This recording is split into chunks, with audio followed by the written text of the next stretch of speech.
Good afternoon if you are in Central Europe, and if you're not, I hope you're having a great day wherever you are. I'm George Papagiannis, Chief of Media Services at UNESCO, and we're doing another one of our ways of bringing the community to UNESCO, a Facebook Live, and we're happy to have you with us. Today at UNESCO, we're having a day-long discussion from various points of view on an issue that we think is important to all of us, and it has to do with the circulation of cultural property and shared heritage. And we've got a number of great speakers who have been here and participants, and I have to say that I'm lucky enough to have another George with me, Professor George Abungu, who is the Emeritus Director General of the National Museums of Kenya, but also founding chairman of Africa 2009, part of the International Standing Committee on the Traffic in Illicit Antiquities, and also with the Center for Heritage Development in Africa, published more than 60 articles and publications. So I can tell you that having George Abungu with us means that we've got one of the leading experts on this issue who will help us kind of unpack it and understand better what happens with cultural objects, cultural property that moves across borders, and ultimately where should it rest as part of this conversation that we're having here at UNESCO today. So first of all, thank you for being with us. Thank you for coming to UNESCO. Thank you very much. Cultural property, it's an expression of many things: intelligence, our creative diversity, the creative diversity of communities, and it is also the product and witness of the history of humanity and of nations. In some ways, it is how we represent ourselves as countries and as humans of a certain group to the rest of the world. However, its movement from creation to the present time depends on different historical contexts. And I think my first question to you is, how does history inform this debate that we're having here today at UNESCO on the circulation of cultural property and shared heritage? Thank you very much, George. First of all, let me take this opportunity to thank you for inviting me here. Pleasure. And also to thank all those people who are interested in this very important topic. Of course, as you've said, cultural property is something that defines who we are. But I think the other thing is that cultural property itself is what makes us different from other animals, because we are able to create. We are able to give meaning. We are able to create our own identity. We are able to define ourselves through these cultural properties. And so the cultural properties are very close to us, to the extent that sometimes they define the way we relate with others, the way we think about others. And as you know, UNESCO itself was founded on the basis that if you know others, then you will be able to reduce conflicts. So the whole concept of, war begins in the minds of men, and in the minds of men that peace must be constructed, defines UNESCO as a really cultural, educational, scientific organization that shares all these elements so that we can be able to appreciate each other's heritage, whatever way it comes about. So for me, first of all, cultural heritage is very universal in one way. It can be shared, as it said here. On the other hand, it's also very personal, because it is something that defines us, makes us different, but collectively makes us be a community of the world. Now, if you look at the history of humanity, it has always been sometimes a history of conflicts. And culture has always been a victim of these conflicts. Because if you take someone's cultural property, particularly something that makes a lot of sense, something that defines them, you are like taking away their life. You are like taking away what makes them what they are. And therefore, you actually insert your power. And the whole concept of colonialism, was part of that. The concept of taking away people's cultures and either destroying them or putting them under museum has been the same story. Of course, with good intention sometimes to preserve for the future. Now, we come through a very challenging time, particularly in how the museums of the present situations were created. Museums are fantastic stuff. They are for shared heritage. But if you look at the history, it's a history of domination, it's a history of sometimes very vicious collection that took place, particularly the transfer of material from the south to the north, which is constantly even ongoing at the moment. And that has brought a lot of conflicts and a lot of discussions on how we can be able to redefine our relationship based on our past history that was really defined by a history of inequality, a history of taking one's culture to put into their own space, and therefore denying them at some stage the very identity that they have created for themselves. So I think we find ourselves in a very delicate situation. But I also want to say that this attempt or this initiative by UNESCO comes at a very right time, because this has been an ongoing discussion on how we should be relating to one another based on our past history of inequality that also includes the appropriation of other people's culture, which still exists in the developed world. How can we be able to talk the same language? How can we be able to be friends? How can we be able to cooperate when we still feel that we have not decolonized the concept of museum? We have not decolonized our relationship in terms of the appropriation or misappropriation of our heritage. You mentioned ongoing, that this is an ongoing conversation. How is this conversation evolving then, as we're experiencing it today? Yes. Yeah. If you've been a witness to the morning sessions, some of the welcoming comments, the ministerial, we still see a bit of that kind of push and pull around issues of sharing or restitution. Yes. So where is this conversation headed based on this ongoing, the previous and the historical context? You know, this is not a simple thing. Those who have appropriated the culture by whatever means have made this part of their life. So what you have here has been created and been made to be part of the systems around here. To try to bring an argument that will dislocate that particular element that has found its space in this environment, to take it back to where it was, is not a simple discussion. So I think there is need to be very sober here. There is need to be very clear in our minds of the two opposite thinkings. One which calls upon historical factors and the areas in which these things were created and the past ownership. Another one that looks at it as a historical event that has reached this stage and probably is not reversible. Now, we need to create a situation whereby we can be able to sit down and clearly say that, yes, the past was the past, but we still have an agenda, we still have issues to discuss. And some of this heritage are so special that their removal from their places of origin have affected communities up to now. These are issues that we need to deal with now. There are others in which we can also say, okay, these things happened. Can we find ways in which the ownership of the properties can still be recognized by those who own them now, but then they remain here on permanent loan? That has been my thinking. Now, to come back to your question of the evolution of the discussion, this discussion has been on for a long time. There is even a time, and I've published quite a lot in this particular topic, there's a time where a number of Western museums decided to call themselves universal museums.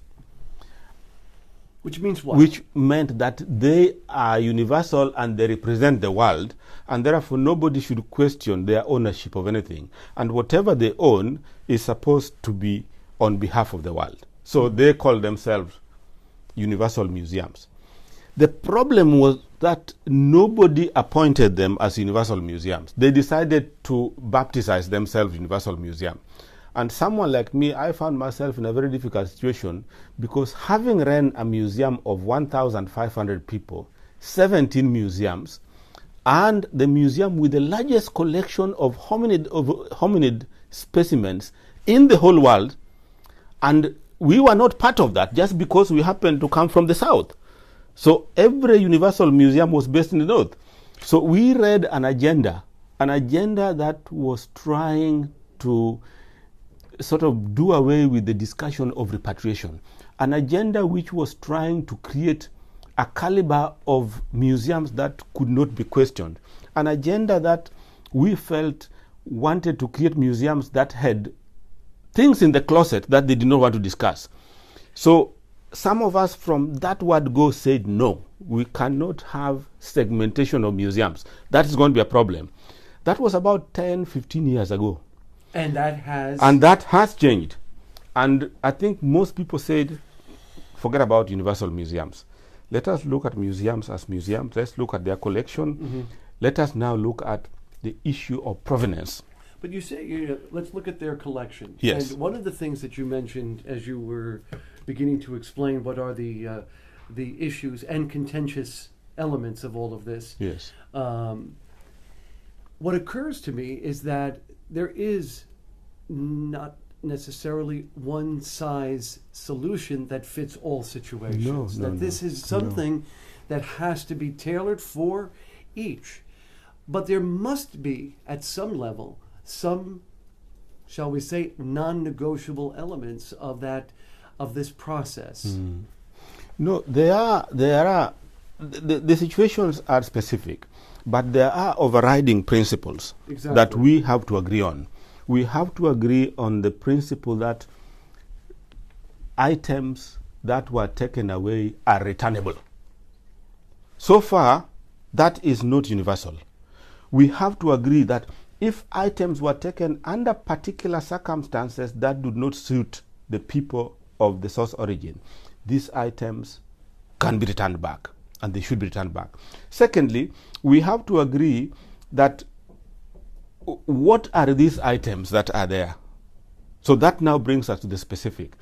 And thirdly, where are these items going to go and under what conditions, so that they can, rather than just waking up the next day and you collect all the things from Kenya or wherever and say, okay, we are dumping them at the airport, you can take them. There must be rules, regulations, and all those things.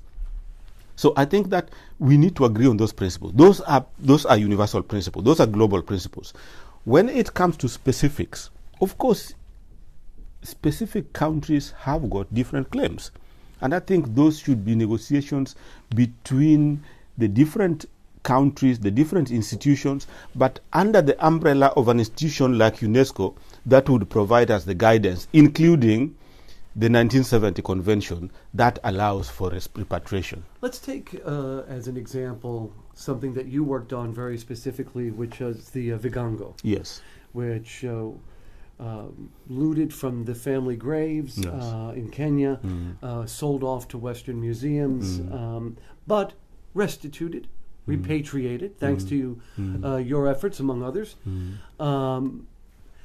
Taking from that experience, do you find that there is a capacity then to define the base principles and then to augment that based on what are the collection that you're speaking about, that you're concerned about, that you wish to have back in your possession? The Vigango case is a very interesting and a very particular case, and I love to talk about it.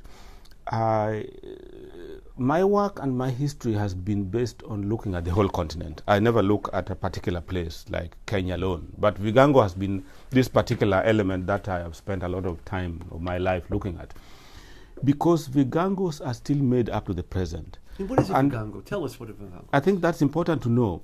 Vigango is a carved wood with a human expression of a face, mouth, ears, everything. When someone dies, among the Mijikenda, there are 9 tribes on the coast of Kenya.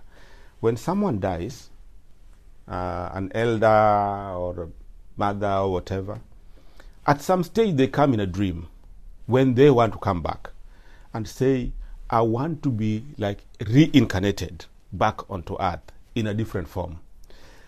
A whole ceremony takes place whereby people go, they choose the best wood, the best covers, they go and do performances of rituals, and they create this thing called akigango or vigango in plural.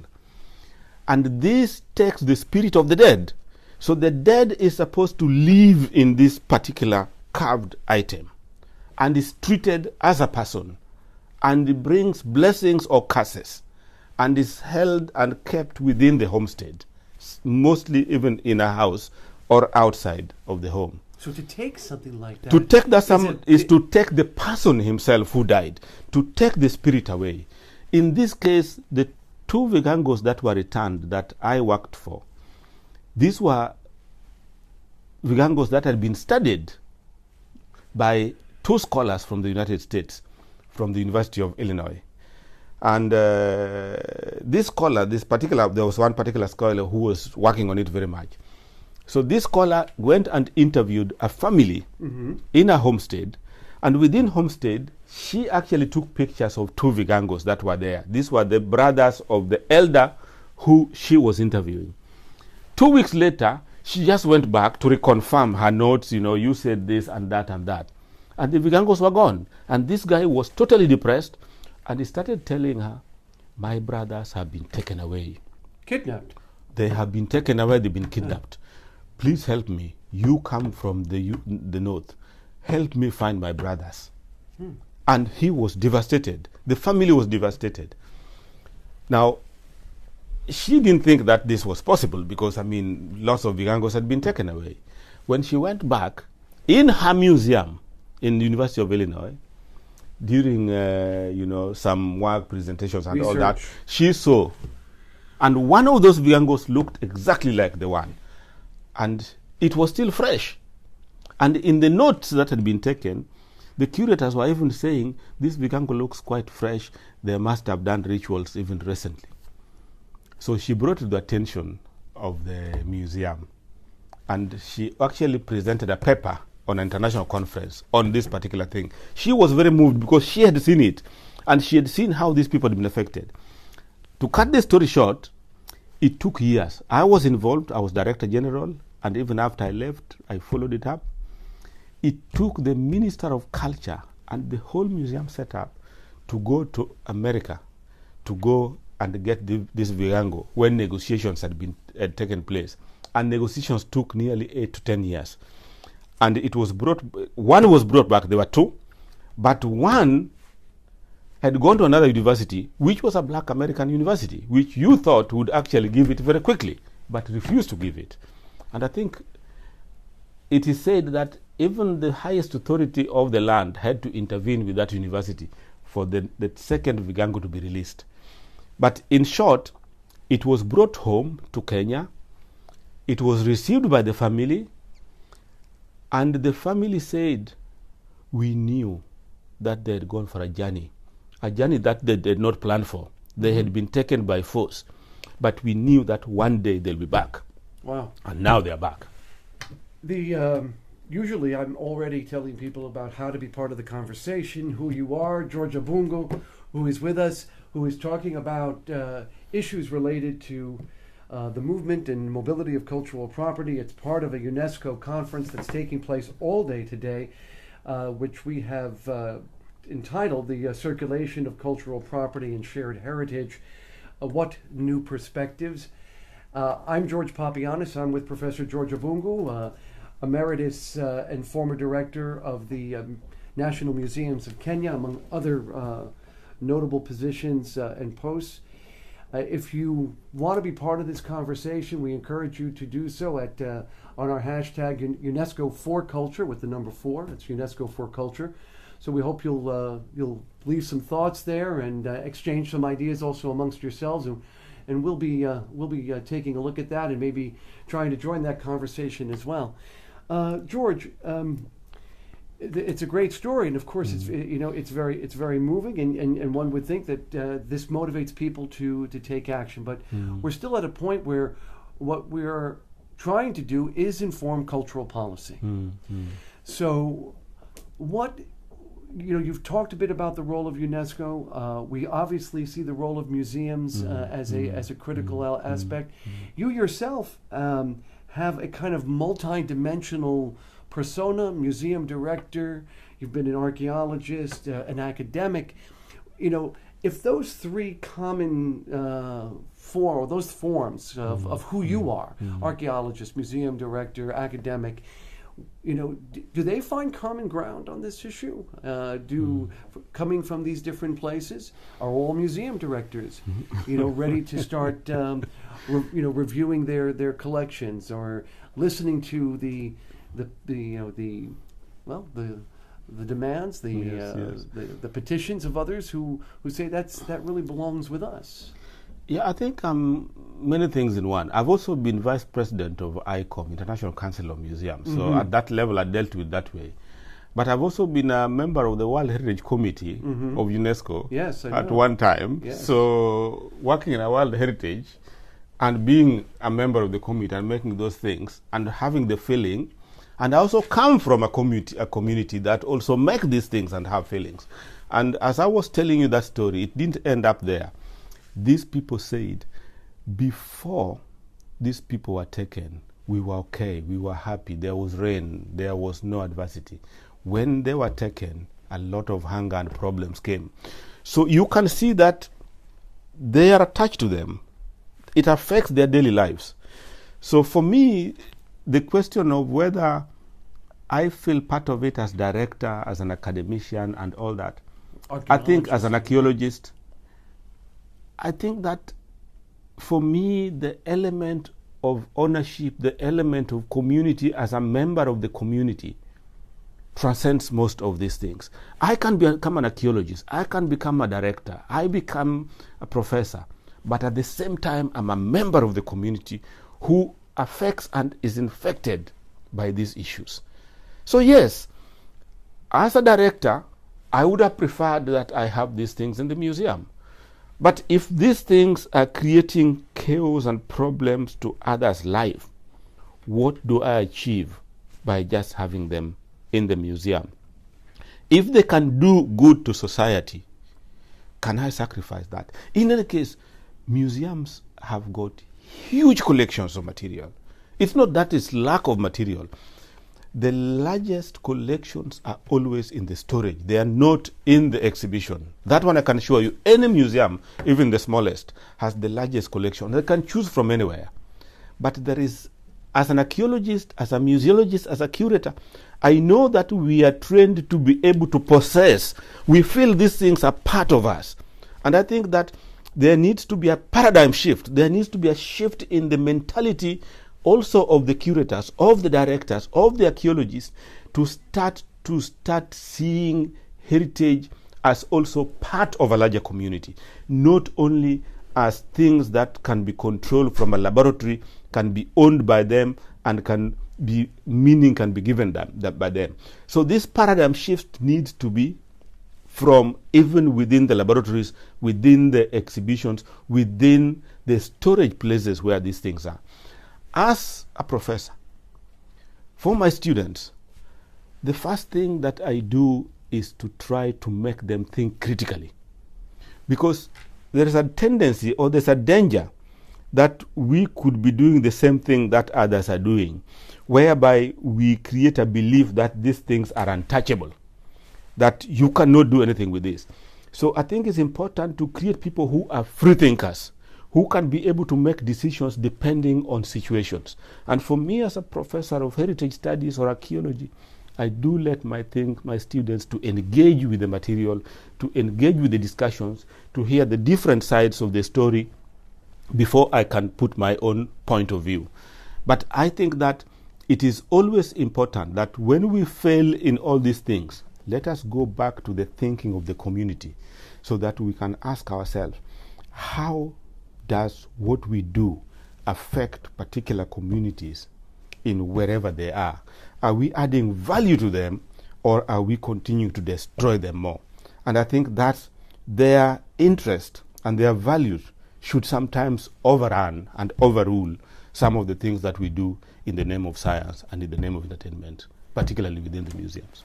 We're just about at the close of our conversation. We'll be talking to Bénédicte Savoy coming up on our French Facebook page. So if you want to hear other perspectives on this, upon conclusion of this, check out UNESCO's French Facebook, where my colleague Agnès Bardon will be talking with Bénédicte Savoy. In the last minute that we've got, I want to kind of think about maybe the top 3 priorities then that we need in your mind to begin to move forward. I think you've already articulated one very, very carefully as we look at this issue of the circulation of cultural property and shared heritage. Yeah. And that is listening to the communities, understanding the value of what is of their value and what these objects mean to them in terms of their identity. Yes. That is certainly a priority. Yeah. And what would you say are I think another, the another next 2? priority is to develop mechanisms of cooperating, mechanisms of release, if we are going to release some of these things. Develop strategies, develop structures, so that, including the legal frameworks, because the tendency is to try to hide behind legal frameworks. And as has been said by some of the ministers, laws are made for humans and humans can change the law. But if we have bad laws, then we'll have it badly. If we have good laws, everyone will be happy. So I think that is important. And thirdly, I think that we need to listen to the various voices, including dissenting voices, those who feel very strongly that they cannot release these things, and to dialogue with them and to try to bring them on board, so that at the end of the day, everybody agrees that what we have done is good, and it doesn't stop there. It will always continue to sharing the heritage and to ensuring that this heritage can circulate, but it circulates from the basis in which it was made, which recognizes an ownership of a people, the interest of the people, as well as the responsibility of the people for the benefit of the whole world. George Abungu, I cannot thank you enough for sharing these ideas and these thoughts with us. And I think it actually brings us back to where we are, which is here at UNESCO in Paris, where today we have this day-long conference going on, which is all about dialogue. We're hearing from all of these perspectives about the collections, what to do. Is it repatriation? Is it sharing? Is there mobility? How is that mobility to be structured? This conversation is happening here at UNESCO. You can be part of that conversation as well.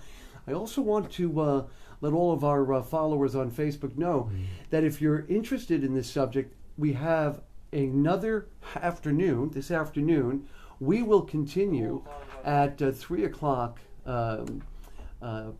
Central European time.